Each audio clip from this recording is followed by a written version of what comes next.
मुख्यमंत्री साधारण और डिप्टी धन कुबेर। देखिए कैसे संपत्ति के मामले में नीतीश कुमार अपने ही दोनों नायबों के सामने गरीब साबित हो गए।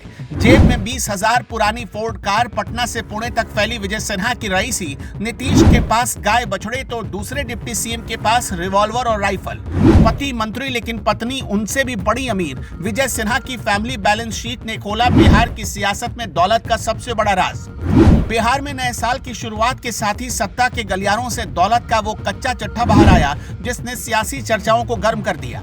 साल 2026 के पहले दिन नीतीश कैबिनेट के मंत्रियों ने अपनी संपत्ति का ब्यौरा सार्वजनिक किया। इन आंकड़ों ने साफ कर दिया कि मुख्यमंत्री नीतीश कुमार भले ही सत्ता के मुखिया हों, लेकिन अमीरी के मामले में उनके दोनों डिप्टी सीएम उनसे कहीं आगे निकल चुके हैं। मुख्यमंत्री नीतीश कुमार की कुल घोषित संपत्ति 1,65,00,000 रुपए के करीब है। मुख्यमंत्री के पास नकदी के नाम पर सिर्फ 20,552 रुपए हैं और 3 बैंक खातों में कुल जमा 57,766 रुपए। नीतीश कुमार के पास आज भी 2015 मॉडल की पुरानी फोर्ड इको स्पोर्ट कार है जिसकी कीमत 11,32,000 रुपए बताई गई। दिलचस्प बात यह है कि मुख्यमंत्री के पास अपनी अचल संपत्ति के नाम पर पटना में कोई घर नहीं है, बल्कि दिल्ली के द्वारिका में एक फ्लैट है। उनकी संपत्ति की सबसे अनोखी बात उनके पास मौजूद 10 गाय और 13 बछड़े हैं जिनकी कीमत 1,45,000 रुपए दर्ज की गई है। डिप्टी सीएम सम्राट चौधरी की बात करें तो उनका आर्थिक कद मुख्यमंत्री से कई गुना बड़ा है। सम्राट चौधरी ने अपनी कुल संपत्ति 6,38,00,000 रुपए घोषित की है। इनमें 1,18,00,000 रुपए की चल और 5,20,00,000 रुपए की अचल संपत्ति शामिल है। सम्राट चौधरी के पास 7 लाख रुपए की बोलेरो गाड़ी और करीब 51 लाख रुपए का निवेश बॉन्ड और बीमा है।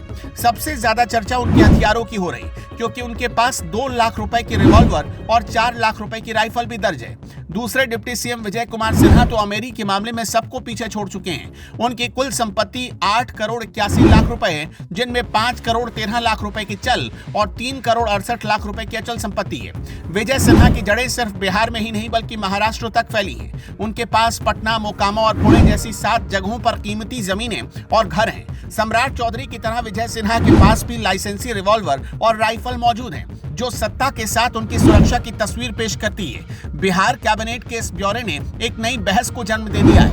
एक तरफ सादगी और सीमित संसाधनों का दावा करने वाले मुख्यमंत्री नीतीश कुमार हैं, तो दूसरी तरफ उनके साथ सरकार चलाने वाले करोड़पति और हथियारों के शौकीन दोनों उप मुख्यमंत्री। विजय सिन्हा की पत्नी की संपत्ति तो खुद उनसे ज्यादा बताई गई, जो इस परिवार की संयुक्त आर्थिक मजबूती को दर्शाती है। यह रिपोर्ट सिर्फ आंकड़ों का खेल नहीं बल्कि बिहार की राजनीति में बढ़ती पूंजी और पावर के गठजोड़ का आईना भी है। जहां मुख्यमंत्री सरकारी आवास और पुरानी कार के भरोसे हैं, वहीं उनके जूनियर मंत्रियों का पोर्टफोलियो निवेश और हथियारों से लैस है। ये विरोधाभास बताता है कि सुशासन की सरकार में सादगी और संपन्नता के 2 अलग-अलग ध्रुव साथ चल रहे हैं। आने वाले दिनों में विपक्ष इस आर्थिक असमानता को मुद्दा बनाकर सरकार की सादगी वाली छवि पर जरूर वार करेगा। फिलहाल बिहार की जनता अपने नेताओं की इस चमकती हुई तिजोरी और हथियारों के जखीरे को बड़े गौर से देख रही है। आपका क्या मानना है? क्या नेताओं की ये निजी संपन्नता उनके सार्वजनिक फैसलों पर असर डालती होगी? हमें कमेंट में जरूर बताइएगा।